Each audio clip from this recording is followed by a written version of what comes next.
The year was 1805. Britain was on edge. Across the English Channel, whispers said Napoleon Bonaparte was preparing the greatest invasion fleet Europe had ever seen. In a small fishing village on the southern coast of England lived Thomas Hale, a 12-year-old boy. His life was simple, helping his mother mend nets, running barefoot along the rocky shore, listening to old sailors' tales of battles and storms. But his eyes carried something different, curiosity, sharper than most men's.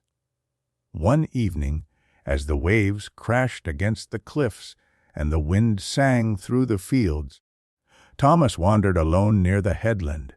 The sea, usually his friend, looked restless that night, like it was hiding a secret. And then he saw it. Far across the dark water, tiny flickering lights danced. At first, he thought they were stars, but stars don't move in straight lines.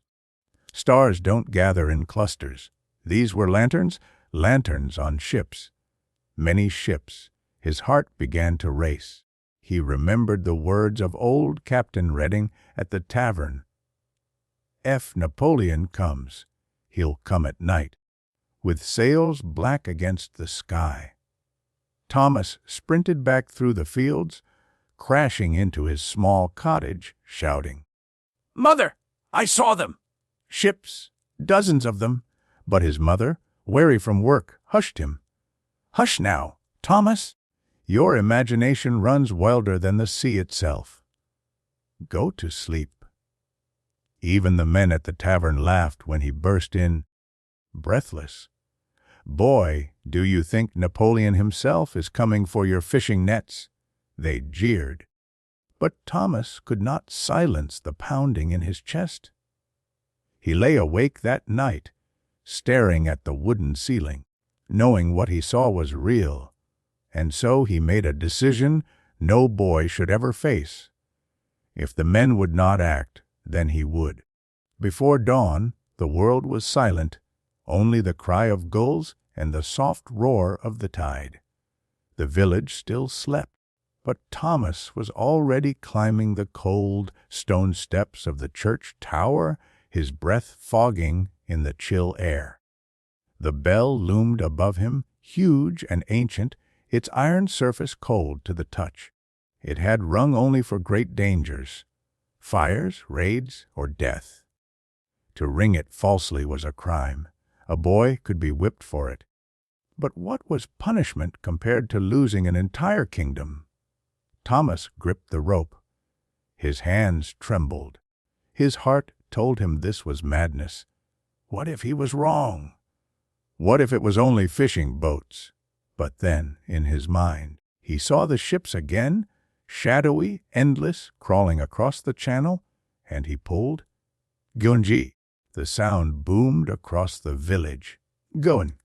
It echoed through the cliffs, rolling over the sleeping fields. "Going!" One by one lights appeared in the windows. Doors flew open. Farmers' mothers, fishermen, all stared up at the tower in confusion and fear. Soldiers from the nearby garrison came running, muskets at their sides. "Who dares ring the alarm?" their officer demanded. And there, in the half-light of morning, stood Thomas, small, barefoot, but unshaken. He pointed toward the sea with a trembling finger. The soldiers followed his gaze. And then, through the mist, faint but real, the outlines of masts appeared. Not one, not two, dozens. A silence fell. No one laughed now. Orders were shouted, drums rolled. Signal fires lit on the hilltops, carrying the warning to other towns along the coast. Villagers armed themselves with pitchforks and muskets. The garrison marched to the cliffs. Thomas, standing in the tower, watched his village transform, from sleepy fishermen to defenders of their homeland. And yet, fear still gnawed at him. Had he just saved them, or doomed them to face an army they could never defeat?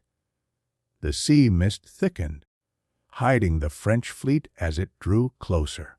On the cliffs, the villagers and soldiers waited, hearts pounding. Every creak of rope, every crash of wave felt like the sound of an approaching army. The French ships crept forward, their lanterns glowing faintly like the eyes of monsters in the dark. On their decks, Napoleon's men prepared ladders, muskets, and cannons. Their plan was simple: land in silence, strike before dawn, and let the Empire of Britain collapse before it even woke. But when the French commander raised his spyglass, what he saw froze his blood. Beacon fires blazing across the hills. Bells are still thundering in the air. Soldiers marching in formation. The coastline was alive with torches, as if an entire army was already waiting. In truth, it was only a handful of soldiers, villagers, and farmers with makeshift weapons. But in the fog and firelight, it looked like legions. The French commander lowered his glass. "They are ready for us," he muttered. To land now would mean slaughter, and so, before the first rays of dawn, the French ships turned.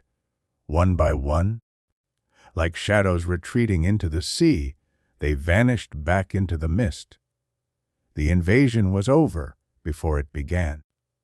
When the sun rose, the people of the village cheered. They believed their army had saved them, but none of them knew the truth, that the first alarm, the first spark of defense, came from a barefoot boy who refused to be silent. Thomas Hale's name never appeared in history books. No statue was carved in his honor. To the world he remained invisible.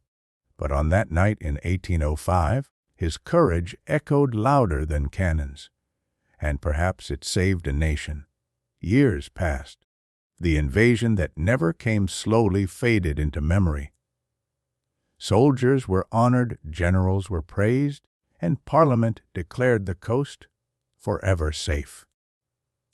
But in the small fishing village, Thomas Hale grew older, carrying the weight of a secret he could never prove. When he was 15, he still remembered the night he rang the bell. How the fires lit the hills, how the French ships vanished into the mist. But when he tried to tell the story, men laughed. A child saving Britain? Don't be foolish. By the time he was 20, even he began to wonder if he had only imagined it all. His mother never spoke of it. The soldiers who had seen the ships were gone to other wars. The village itself forgot. And yet, deep in his heart, Thomas knew the truth. He had seen the lanterns. He had heard the sea groan with the weight of ships. He had rung the bell, and the world had changed. One stormy evening, many years later, Thomas, now a quiet fisherman, stood again on the same cliffs where his childhood ended. The sea stretched endless and dark before him, and for a moment he swore he could still see them, the shadows of ships on the horizon, ghostly and fading into fog. He smiled faintly, though no one was there to see it. History had erased him. No statues carried his name, no books remembered his courage. He was only a boy who once refused to stay silent. But perhaps that was enough, because even if no one remembered his name, his courage still mattered. His choice had once changed the fate of a nation. And those ghostly ships, drifting far into the mist, were a chilling reminder of the night a single boy's voice was louder than an empire. And so, the boy who saved Britain disappeared into history, unwritten, unrecognized, but never truly gone.